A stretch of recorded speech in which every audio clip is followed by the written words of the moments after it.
د KK کاروان دویم کامیاب ټورنمنټ په نش ګراوند کې ډیر په ښکلي انداز سره سرته ورسېدو. په دې ټورنمنټ کې 8 ټیمانو حصہ اخیستې وه چې پکې کاروان زلمي او کاروان ریلیکس فاینل ته رارسېدلي وو. نن دغه فاینل میچ کې کاروان زلمو کاروان ریلیکس ته ماتې ورکړه او د کال 2022 KPL سیزن 2 چیمپیون جوړ شو. ټول نه اول خو زه د الله پاک ډیر شکریا ادا کوم او بس زما دپاره ډیر د خوشحالۍ خبره ده ځکه چې میچ ټارګټ چې موږ ته کوم ورکړو نو زه به حقیقت دا ویم چې میچ زموږ بالینګ د هغو سټرانګ و میچ زموږ نه تللی کله چې زه هم بیټینګ ته راووتم ما انشاءالله دا میچ ته ما په اوله کې که بالونه خراب شو دا میچ به زه د اخره پورې بوزم. د میچ د زمونه لکه اهم دغه چې و د تلو د هغه دغه مو ورنه 15 مو ورنه لاړو ځکه چې هغه هلک چې دی نو په اوور کې تقریبا چې 25 رنز ورکړو نو بیا لکه میچ چې و نو هغه په لاس ته لکه د هغې ورنه واوړېدو.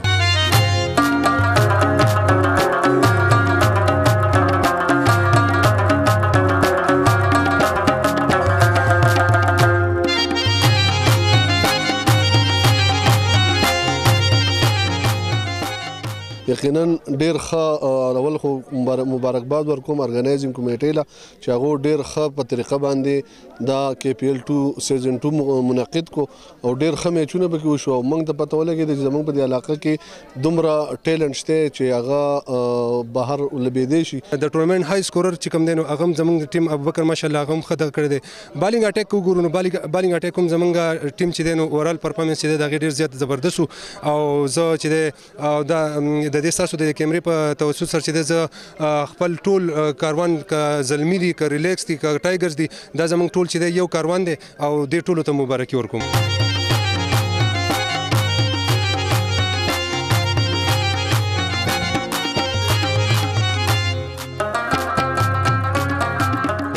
دلته د خوند خبره دا ده چې د اولنۍ ورځې نه واخله تر فاینل پورې ټول میچونه کاروان وګټل ولې چې د دوی د پالیسۍ مطابق 8 واړه ټیمان د کاروان وو.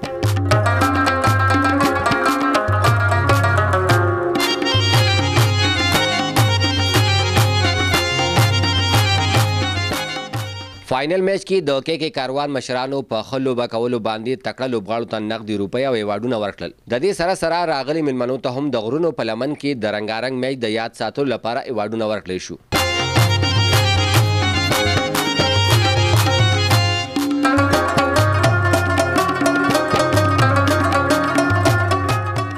د KK کاروان یو بل کاویس چې په دې ټورنمنټ کې کم لوبغاړو ښکلی گیم کړی دی هغوی ته به د مخکې تلو لپاره لارې جوړول او هغه PCB ته د رسولو کوشش کولی شي. نو دې کې یاره ډېر خلک په اخلاص باندې لګیا ځکه چې دې کې د کوکاري ټول ټیلنټ نه دی هم مخې ته راځي په هغې باندې هم وایو چې یاره دوی څنګه چې اعلان وشو ما ډېر اپریشیټ وکړم کو ګور صاحب چې وي او اختر علي صاحب چې وي چې یاره دوی ته کوم اکیډمي ضرورت دی ګایډینګ ضرورت دی کوچینګ ضرورت دی نو دا خو ما ډېره زیات اپریشیټ کړه. بله دا خبره وکړه چې یاره دا کم ټیلنټ چې په دې کې راووتو اوورال مین اف د میچ او ټورنمنټ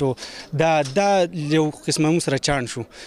دې نه د کلي یو ښکلی ټیم به ترې جوړېږي او دوی مالي مرسته به یې کوي که هغه د بوټ نه واله او ټوپۍ پورې دې منځ کې څه اخراجات راځي نو دوی به کوي نو ډېر نوموړی ټورنمنټ وشو او زبردست. ډېره مننه چې ګرانو کتونکو دا د KPL سیزن 2 هغه آخري پروګرام چې هغه موږ تاسو ته د پاڅون په شیشه باندې وښودو. امید لرم زموږ دا پروګرامونه به ستاسو خوښېږي نور هم چې د علاقې څه مسایل څه وسایل څه راځي و تاسو ته موږ د پاڅون په شیشه باندې ښایو. تر هغه دمه خپل ورور صمد انجم له د راتلونکي پروګرام پورې اجازت ورکوئ. په لوی الله مو سپارم د الله په امان.